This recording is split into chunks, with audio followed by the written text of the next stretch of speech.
Masayaman ang binatang si Renzo, kaya ang akala ng lahat ay susunod siya sa yapak ng mga magulang na kapwa business-minded. Isang tanyag na doktor naman ng kanyang Kuya Dom at hinahayaan lamang sila ng mga magulang na pumili ng karerang gusto nilang tahakin. Noong una'y sigurado na si Renzo na magiging isa siyang abogado. Pero sa pagdaan ng panahon ay nagbago yon at mas pinili niyang pasukin ang buhay ng pagiging isang seminaryan upang maging ganap na pari. Ngayon nga'y tila ba nakita na ng binata ang missing piece sa buhay niya dahil sa pagpasok niya sa makabagong mundo. Hindi naman naging mahirap sa kanya yon dahil ito ang gusto niya. What's up, dude? Welcome back. Isang taon ka din namin hindi nakita. Mabuti naman at sa parokya ka na bayan natin assign kasama si Father Wilson. Bungad ni Dom sa kanya. Yeah, mabuti na lang din talaga. Kumusta naman? Kailan bang balik nila ma'am dito? Next week pa yun, bro. Alam mo naman sila. Sobrang busy pa rin sa negosyo. Kahit sinabi ko nang magpahinga din minsan. Pero in fairness, bro, mas lalo kang pumuti at gumwapo ngayon. Sure ka na ba talaga sa pagpapari mo? Of course, I am sure. Why did you ask that all of a sudden? Hay, bababawasan na naman ang mga gwapo dito sa mundo. Kadalasan kasi sa mga gwapo, kung hindi pare, bakla naman. Sayang jeans mo, oh. Natawa na lang si Renzo sa narinig. Saka inilabas ang rosaryo at itinapat sa mukha ng kapatid. Itong topic namin kahapon ni Father Wilson na baka sa pagbalik namin sa labas ay may mga sugo ng demonyo talagang magpapatigil sa amin. Biro pa nito. Grabe ka naman sa sugo ng kadiliman I am just stating the facts here, bro. Totoo naman talagang sayang ang jeans mo. Eto aaminin ko na sa'yo kahit masakit sa loob ko. Pero sa ating dalawa, ikaw ang mas gwapo at mapili. Masaya na sana kami before dahil kumuha ka ng law. Pero hindi mo pa rin pala magagamit dahil sa ibang daan ka nagtungo. Kuya, masaya ako sa kung nasaan man ako ngayon. This may be different dahil ako pa lang ang magpapari sa buong angkan natin. And this is new for all of us. Pero wala tayong magagawa Ito ang calling ko. Hay, may magagawa pa ba ako? May lakad ka ba ngayon? Nope. Bukas pa kasama si Father Wilson sa parokya. Great. Bibili ako ng beer. Magiinuman tayo, okay? Pa-welcome ba ko na rin sa'yo? Sure, kuya. Ngiting tugon niya agad dito. Kinabukasan ay maagang nagising at nag-ayos si Renzo para makaalis na. Tahimik pa sa buong bahay, kaya alam niyang tulog na tulog pa ang kanyang Kuya Dom. Madami kasi itong nainom kagabi at medyo nahirapan pa siyang iakyat ang kapatid sa silid nito. Matapos ang lahat, ay nilak na lamang niya ang main door ng bahay. Saka naman umalis. Habang sa kabilang banda naman, ang nakatayong si Irish na nooy tahimik lang na hinihintay ang kaibigang si Ana na parehas din niyang magsaserve bukas sa misa. Tuwing linggo ay sila na kasi ang nakatoka. Nang makita niya naman ang paparating na kaibigan, ay doon niya na ito pinamiwangan. At bakit ngayon ka lang ha? Anong oras na kaya? Salubong niya agad dito. Sorry naman friend, alam mo naman ang Mother Earth ko. Ang agang nag-rap at until now, hindi pa tapos. Mukhang hanggang mamayang hapon pa yun. Ano na naman ba kasi ang ginawa mo at ang agang nanermo ni tita? Wala lang naman. Alam mo naman si Mother, parang hindi nakukumpleto ang araw niya kapag hindi nakakapag-sermon. Teka, bakit ka ba galit na galit dyan? Hindi pa naman ako late Wala pa nga si na Father Kahit na, dapat tayo ang muna. Nakakahiya no? Alam mo namang may bago na na-assign dito, di ba? Oo, aware ako doon. Oh, baka sila na yan. Tara na girl, pwesto na tayo doon. Sabay hila sa dalaga. Ang lahat ng naroon nga't mga nagseserbisyo sa simbahan ay isa-isa nang naglabasan at sinalubong ang pagdating ni Father Wilson. Maya-maya pa'y unang bumaba ang isang gwapong binata at pinagbuksan ng pari. Girl! OMG! Sino yan? Napakagwapo naman! Siko agad ni Ana kay Irish. Hindi naman nakapagsalita si Irish dahil maski siya ay gwapong-gwapo din dito. Bumalik lamang siya sa wisyo nang lumapit na ang pari sa kanya, kaya doon na siya nagmano. Nang pumasok na ang pari, ay naiwan lamang na tulala ang dalaga. Samantalang si Ana ay para ng uod na nilagyan ng asin dahil sa kilig. Seminarista pala si Brother Renzo. Sayang naman. Renzo? Alam mo ang pangalan niya? Oo naman. Pinakilala nga siya ni Father kanina, di ba? Don't tell me, hindi mo narinig be. Hindi. Diyos mio, hindi ko na talaga alam kung nabingi ka ba bigla o natulala ka lang sa kagwapuhan ni Brother Renzo. Gwapo naman talaga siya eh. Exactly. Bet ko pa naman siya. Pero erase. Hindi pwede no at magpapari yan. Hindi na nagsalita pa si Irish at ibinaling na lamang ang paningin sa loob ng simbahan. Maya-maya pa ay ipinatawag na nga sila sa loob at doon niya malayang napagmamasdan ang buong kagwapuhan ni Renzo. Habang sinishare nito ang mga salita ng Diyos at ang mga natutunan niya sa halos 1 taong pananatili sa loob ng simbahan. Ngunit kahit gaano pa kagaling magsalita ang binata, ay wala pa ring pumapasok sa isipan ni Irish. Dahil sa buong session, ay sa mukha lamang siya nito nakatingin. Nang matapos na may kita ng dalaga na lumabas si Renzo, kaya dali-dali niya rin itong sinundan. Brother Renzo! Pagtawag niya dito, na siyang ikinalingon naman ng binata. Yes? May dagdag katanungan ka pa ba na hindi mo natanong sa loob kanina? Wala na po. Gusto ko lang sanang magpakilala. Nagpakilala ka na kanina, di ba? Kayong lahat actually. Ikaw si Irish, di ba? Agad na sapo ng dalaga ang kanyang noo dahil nagawa niya na nga palang ipakilala ang sarili kanina bago pa man magsimula ang session. Oo nga pala. Sorry po, lutang yata ako ngayon eh. It's okay. Kulang ka lang siguro sa tulog. Baka nga, Brother Renzo. Sige, at pupuntahan ko na muna si Father Wilson ha. Wala ka na bang katanungan, Irish? Wala na po. Wala na. Utal niya pang usal. Ngumiti naman ang pagkagwapo-gwapo si Renzo, saka umalis. Para namang nakuryente ang buong katawan ni Irish ng ilang segundo. Dahil literal na nanginginig ang buo niyang katawan dahil sa ngiti ng gwapong seminarista. Hoy! Ikaw ha? Nagdadamoves ka na dyan? Siko ni Ana sa kanya na siyang nagpabalik sa kanyang katinuan. Ana, nakita mo ba yun? Ang ganda ng ngiti niya. Perfect na perfect.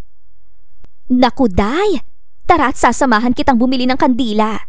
Magdasal ka ng taimtim at malaking kasalanan niyang pagpapantasya mo sa magiging sugo ng Diyos. Grabe naman to. Parang crush lang eh. Kahit na, humanap ka na lang ng ibang lalaki. Yung walang sabit. Pero bago tayo umalis, magdasal ka muna. Sasamahan na kita. Wika nito na ikinatawa lamang ni Irish. Alam niyang hindi niya dapat ipagpatuloy ang atraksyon sa gwapong seminarista. Pero kahit pigilan man niya ang sarili, ay hindi niya kaya. Lalo pat, Sabado-Linggo niya itong nakikita. Hanggang 1 linggo nga, katatapos lamang ng misat, walang ibang hinanap si Irish kundi si Renzo lamang. Nang makita niya naman ito na nakaupo lamang sa may likuran, ay doon niya na inayos ang sarili at lumapit dito. Brother Renzo, bakit mag-isa ka lang dito? Nandun sila sa loob kasama si Father Wilson, nagkukwentuhan. Panimula niya. Yes. Dito na muna ako saglit. Ikaw, ano bang ginagawa mo dito? Hinanap talaga kita. Gumawa kasi ako ng macaroni salad kagabi, kaya dinalahan kita pati na rin sa Father Wilson. Here. Oh, thank you. Nag-abala ka pa. Naku, wala lang yon. Kainin mo na habang malamig pa. Sakto at sobrang init ng panahon ngayon. Parang free trial sa hell eh. Kaya ikaw, iwasan mo magkasala, okay? Para sure tayong sa langit ang punta mo. Mahina namang napaubo si Irish sa sinabi ni Renzo. This is good, ha? Sakto lang ang tamis. Ikaw ba talagang gumawa nito? Yours truly. Masarap talaga yan, Brother Renzo. Dahil masarap din ang gumawa eh. With full effort ko po yung ginawa. I see. Salamat dito, Mukhang mauubos ko talaga to. Sige lang, Brother Renzo. Ubusin mo lang yan. At ako nang bahalang punan ka ng sapat na pagmamahal. Pardon? Wala po. Ang sabi ko, kapag maubos mo yan, ibig sabihin, masarap ako. Ang salad ko. Kaya baka damihan ko na sa susunod. Para naman marami kayong makakain. Thank you. Ngiti nito. Nang hindi na makatiis si Irish, ay naupo na rin siya sa tabi ni Renzo. Don't mind me asking pero ilang taon na pala kayo, Brother Renzo? Why? Sa tingin mo ba, ilang taon na kaya ako? Pabalik nitong tanong. Baby face po kayo So I guess, nasa 25 pa lang kayo? I'm already 26, but nice try. So, magkasing edad lang pala tayo? Turning 26 na din kasi ako. 5 months from now Nagtatrabaho ako sa isang shoe factory at ako ang manager. Wow, bigatin ka pala Hindi naman. I got promoted 6 months ago lang. At masasabi ko namang, deserve ko ang posisyon ko ngayon. Ikaw ba? Ito na ba talagang gusto mo simula pa man noon? Nope. Wala to sa isip ko actually. Ang gusto ko talaga ay maging isang abogado. I want my name to be famous. A famous lawyer, to be exact. Pero biglang nagbago ang pananaw ko sa buhay At para bang, all of a sudden, nawala ang kagustuhan kong maging isang lawyer. Salaysay nito. Nawala agad? Wala man lang bang nag-discourage sa'yo? Wala. Kasi kahit kilalang family namin dahil successful businessman at woman ang parents ko, hinahayaan pa rin nila kami ni Kuya Dom na mamili kung anong gusto namin. Kaya heto ako ngayon. But before stepping into a new journey, humingi muna ako ng sign sa taas kung ano ba talagang gagawin ko. Kasi parang may kulang pa rin That's funny. Pero biglang nahulog ang maliit na Bible sa ibabaw ng aparador ko. Doon ko lang napansin na puro kalawang na siya. Ibig sabihin lang, sobrang tagal na siyang nakatambak doon at hindi ko na nababasa. There, I realize na ang kulang pala sa buhay ko ay ang relasyon ko kay God. Kaya pumasok ako sa simbahan. Mahaba nitong litanya. Pero pwede mo namang makuha ang relasyong hinahanap mo kahit hindi ka magpari Diba? Katulad ko, isa akong manager. Pero nagseserbisyo pa rin ako sa simbahan bilang tagabasa. Yeah, pero ibang gusto ko Then I guess, ito talaga ang calling ko sa buhay. Ang maging sugo ng nasa taas. Pambihira. Paano magsisimulang love story natin kung ayaw mo talaga magpakumbinsi Bulong ng dalaga. May sinasabi ka? Wala naman, brother. Sige po, aalis na po ako at baka hinahanap na rin ako ni Ana sa labas. Baka isipin pa nun, iniwan ko na siya. Oh, sige. Sa Sabado ko na lang to isasauli ang baonan at lilinisin ko muna. Ay, wag na po. Dadalhin ko na lang at ako nang bahalang maghugas niyan since naubos mo naman Are you sure? Yes. Sige alis na ako. Wika nito at nagbigay lang ng isang pilit na ngiti. Bahagya pang napahawak sa kanyang dibdib ang dalaga dahil para bang nabiyak ang kanyang puso sa mga narinig. Ngunit nawala naman ang negatibong isipin na yon nang amuyin niya ang kutsarang ginamit ni Renzo kanina. Ang bango ng bibig Amoy baby. Mukhang wala pang first kiss. Kinikilig niyang usal. Natigil naman siya sa ginagawa nang makita niya ang kaibigang si Ana na nooy sobrang sama pa ng tingin sa kanya. Bakit ganyan ka makatingin Ano yan, be? So kumakain ka na pala nang wala ako May pabaon ka pala dyan pero hindi mo malang ako tinirhan. Ana, ano ba? Salad lang to. Tsaka, dinalhan ko si Father Wilson at si Brother Renzo. Sinasabi ko na nga ba eh. Kanina pa ako naghihintay dito para magsabay na tayo pa uwi. Mabuti na lang talaga at ramdam ko nandito ka pa. At hindi nga ako nagkakamali dahil nandito ka pa nga. Kung balak mo lang naman palang dalhan ng salad sina Father at Brother, bakit hinintay mo pang maubos yan? Para mahugasan ko. Masama ba? Naku be, isali mo na rin sa paghugas yung Barbie mo at mukhang nangangati na. Dapat holy water ang ihugas mo para naman mahimasmasan ka dyan. Oo na. Pero Ana, anong gagawin ko? Gusto ko talaga si Renzo eh. Naku, isang malaking problema yan. Dinilit ko na nga siya sa isip ko eh, dahil alam kong hindi pwede. Tapos ikaw, gusto mo pang i-push? Baka gusto mong i-push kita sa may kanal para mabagok yung ulo mo't mahimasmasan ka. Napahinga naman agad ng malalim si Irish dahil talagang sagad ang pag-real talk ni Ada sa kanya. May punto naman din ito. Kaya simula nga ng araw na yon ay sinubukan na niyang iwasan ang gwapong seminarista. Bagay na napansin naman agad ni Renzo. Irish, hey! May dala ka bang pangmalakasang salad ngayon? Paghabol pa ni Renzo sa kanya habang palabas na siya ng simbahan. Wala Brother Renzo eh. Pasensya na sa susunod na lang. Aalis ka na ba agad? Oo eh. May kailangan pa kasi akong gawin. Tama, may lakad pa din pala kami ni Ana. Di ba Ana? Baling niya sa kaibigan na sinabayan pa ng pandidilat ng mata. Oo Brother Renzo, may lakad pa kami ni Beshi. Pagsabay na rin ni Ana sa kaibigan. Sige mauuna na kami. Sa Sabado na lang ulit. At dali-dali nang umalis. Nang medyo makalayo na sila sa simbahan, ay doon na huminto si Irish. Saka bumuga ng isang malalim na hininga. Diyos ko day, pati ako'y magkakasala sa iyo eh. At talagang dinamay mo pa ako sa kasinungalingan mo Baktol agad ni Ana. Sabayan mo na lang kasi ako minsan Ana. Pasensya na. Wala na kasi akong ibang maisip na pwedeng idahilan kay Renzo eh. Nabubulol ako pagkaharap ko siya. Nabubulol ba? O nangangati ang tsugo girl mo? Alam mo may tawag dyan day eh. Ex-katimisem. Ex what? Ano? Ex for wrong. Katimisem means kate. Mali ang lalaking pinagkakatihan mo. Ano ka ba? Pambihira ka Ana Lumalayo na nga ako diba? Tsaka oo na. Na-realize ko na tama ka. Kahit slow ka sa lahat ng subjects before, pero may pakinabang ka naman pala sa mga ganito.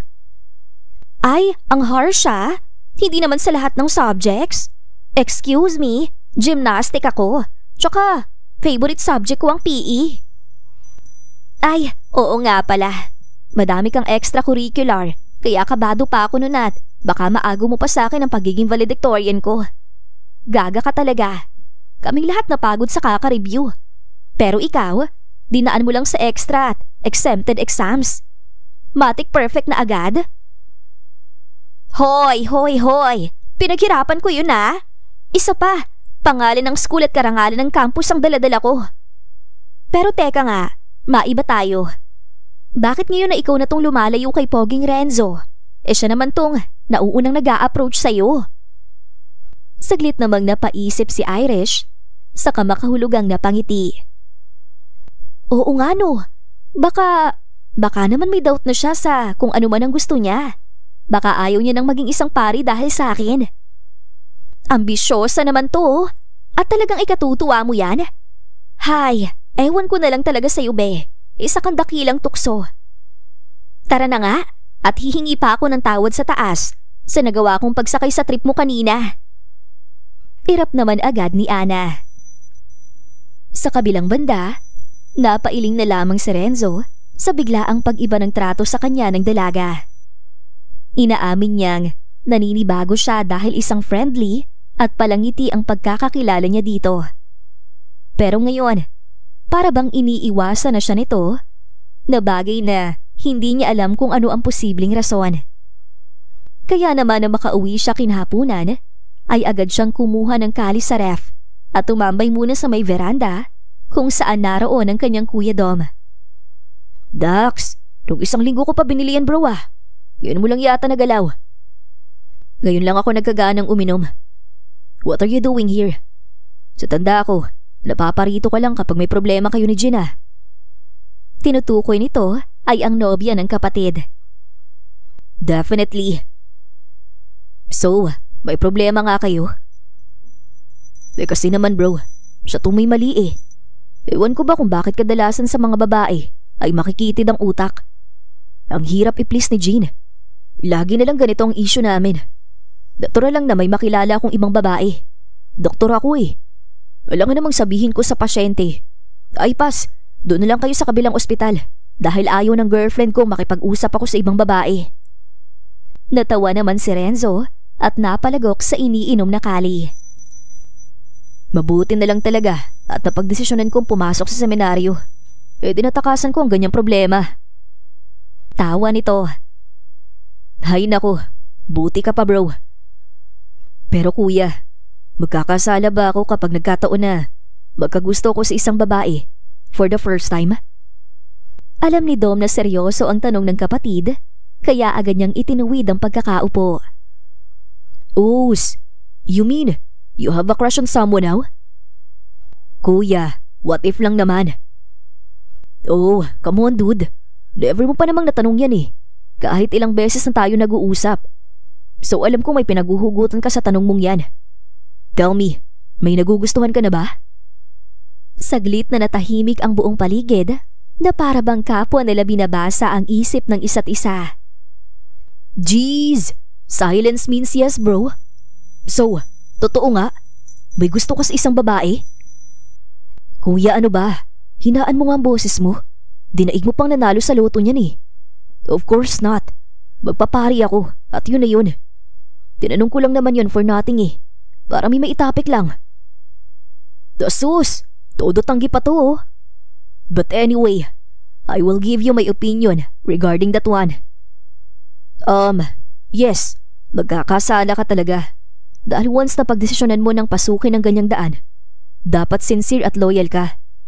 Pero bro, 1 year ka pa lang naman eh. Marami ka pang kakaining bigas. Marami ka pang matututunan sa buhay. Bas magkakasala ka kung ipagpapatuloy mo pa rin yan, pero hati na ang loob mo. I hope gets mo ang ibig kong sabihin. Yeah, gets ko ang point mo kuya. Don't worry. So ano, gagawin mo pa rin bang plan A mo? Just be true to yourself lang dude ah. Palakasan ng loob to. Dahil yung tinatahak mong daan, isa yung sakripisyo. Yung desisyon mong hindi mag-asawa at mas piliing ipagkalat ang mga salita ng Diyos. Sakripisyo at pagmamahal ang tawag dyan. Pero wala namang masama kung susundin mo ang nasa puso mo. Kesa naman, saka mo na yan sundin kapag isa ka na lang talagang ganap na pari. Alam mo na, hindi na bago ang balitang may mga paring nagkakasala at lumilihis ng daan. Wika nito. Buong gabing paulit-ulit na binabalik-balikan ni Renzo ang mga salitang binitawan ng kanyang Kuya Dom habang sila'y nag-uusap. Hindi niya rin maintindihan kung bakit bigla niyang naisip na tanungin iyon sa kapatid. Lalo pat, hindi pa naman siya ganoon kasigurado kung talagang gusto na niya ang dalagang si Irish. This is all wrong. Pagsubok lang to. Father Wilson's right. Gagawa at gagawa talaga ng paraan ng demonyo para malihis ako. Maktul niya sa sarili. Lumipas pa ang ilang araw at hindi pa rin mawala-wala sa isip ni Renzo ang sinabi ni Dom. Kaya naman binisita niya si Father Wilson sa kumbento at doon ang umpisal. Pagkatapos nooy, masinsinan din silang nag-usap ng pari. Ngunit kung ano ang sinabi ng kanyang Kuya Dom, ay ganoon din ang sinabi nito. Bagay na mas lalong nagpagulo sa isipan ng binata. Hanggang tumuntong na nga ang araw ng Sabado at hindi pumunta si Irish sa simbahan bilang parte na rin iyon ng pag-iwas niya sa gwapong seminarista. Ang buong akala niya ay makikita niya ito sa araw ng linggo dahil may misa na naman. Pero kahit 360 degrees na ang ikot niya, wala pa rin siyang Renzo na nakikita.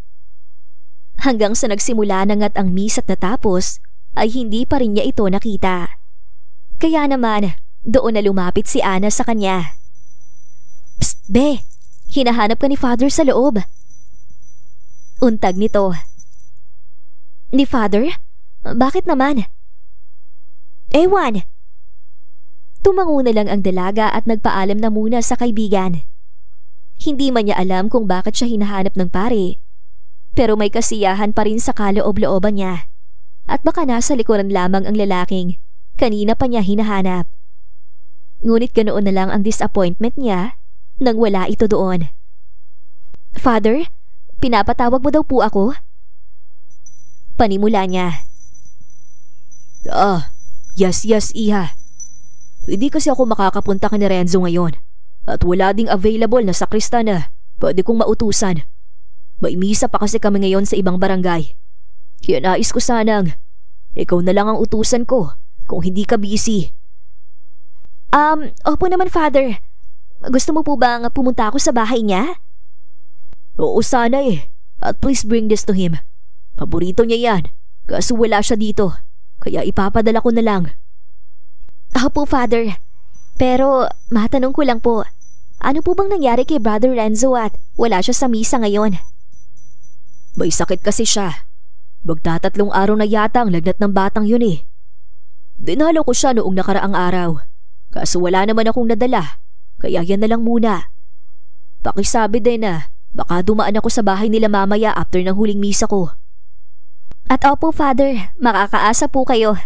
Kaso, hindi ko po alam kung saan po siya nakatira Sinulat naman agad ng pari ang address ni Renzo, saka ibinigay sa dalaga.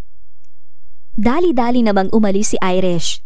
Dahil bukod sa excited siyang makita itong muli, nag-aalala din siya sa kalagayan nito. "Uy, Be, bakit nasa ibang direksyon na yata tayo? Hindi na to papunta sa address na binigay ni Father Wilson Sabi pa ni Ana nang mapansin itong nasa ibang daanan na sila. "Alam ko, okay? Alangan namang pumunta lang ako doon nang walang binibigay sa kanya. Kaya bibili nilang muna ako ng prutas. Kawawa naman kasi may sakit daw sabi ni Father." "Ay, Pak! Di back to marupok stage na naman tayo nito, te. Isa pa, mayaman si Renzo. Kaya I'm sure may nakaplastadang iba't ibang prutas sa mesa nila, no?" "Ano ka ba? Mas mabuti pa rin kapag galing sa puso ang pagkabigay." "Ay, Pak! Galing sa puso? So ano nang mangyayari next? Mai-inlove ka na naman ulit sa lalaking ipinagbabawal mahalin?" "Tigilan mo ako sa paganyan mo Basta, hintayin mo na lang muna ako dito. Bibili lang ako ng prutas." Napairap na lang sa kanyang mata si Ana at wala nang ang nagawa kundi ang pagmasdan ng kaibigan niyang dinaig pa ang asawa kung mag-alala. Nang matapos, ay gumayak na din sila agad papunta sa address kung saan nakatira si Renzo. Dooy isang matanda, ngunit maganda at sosyal na babae ang nagbukas ng gate na tiyak nila'y ina ng binata. "Good morning po, ma'am.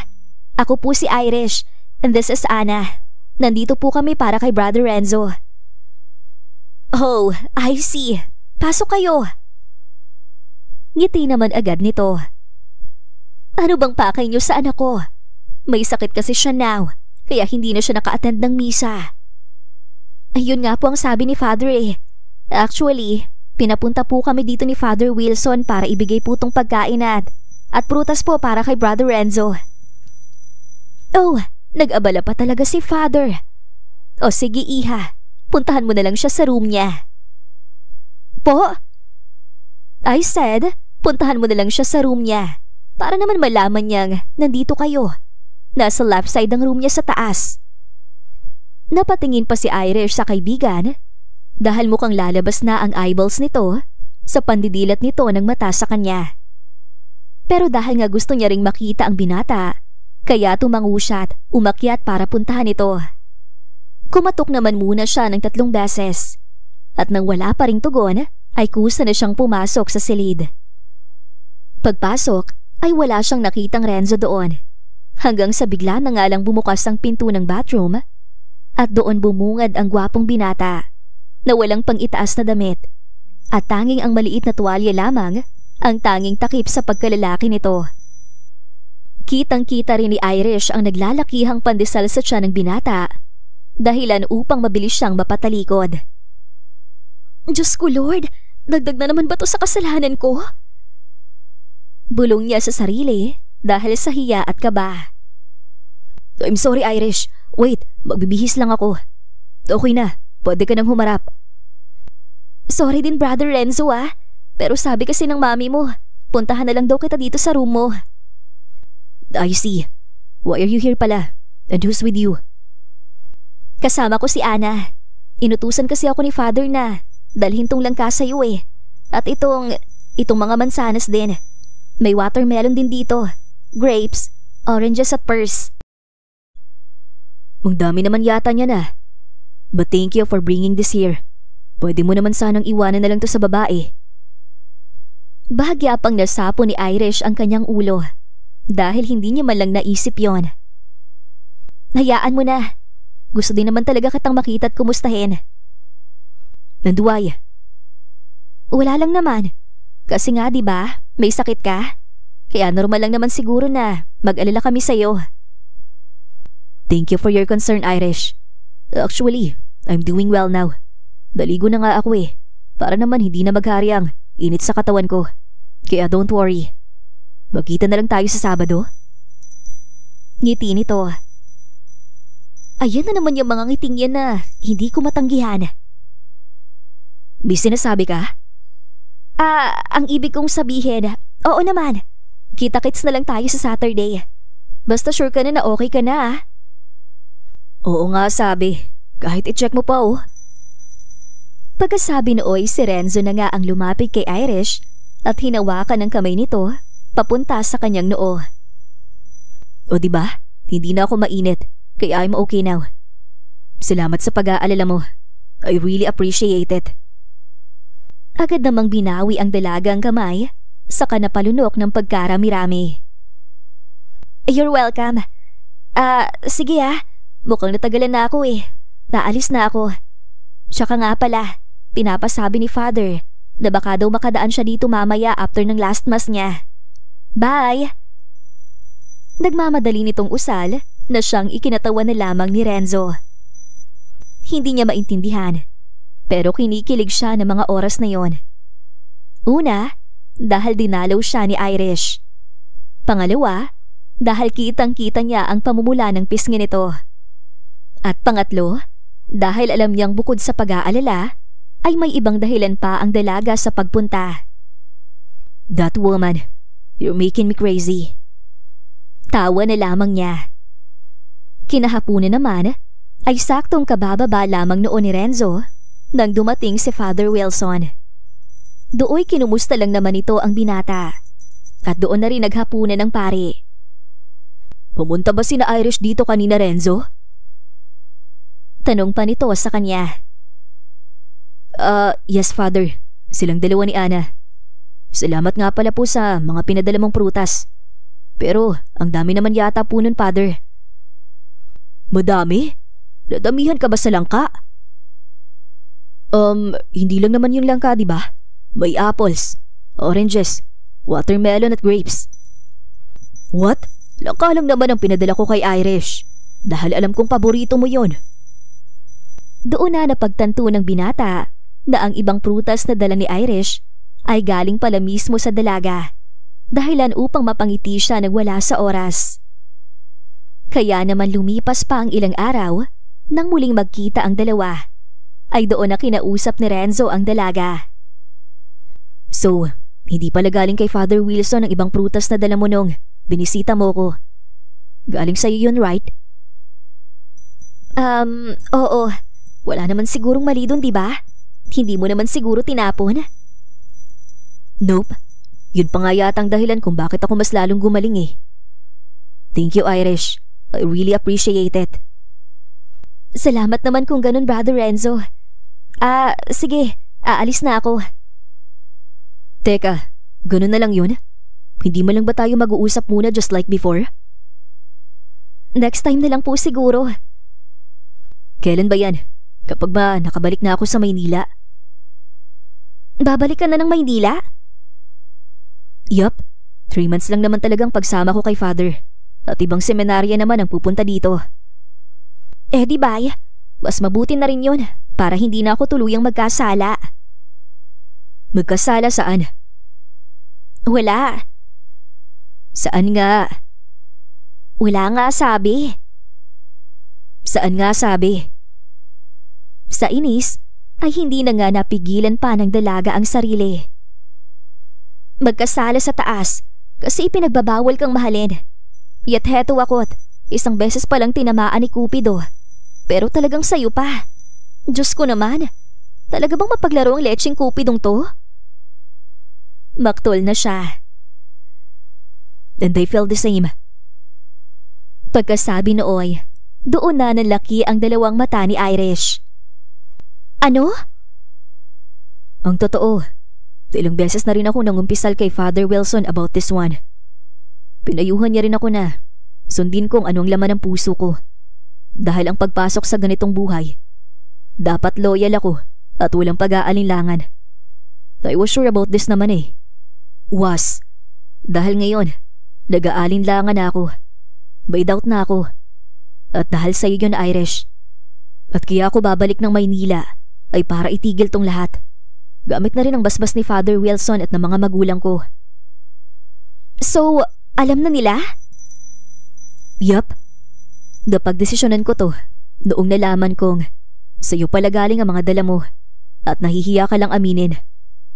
Mahal kita, Irish, at hindi ako magsisinungaling sa nararamdaman ko ngayon.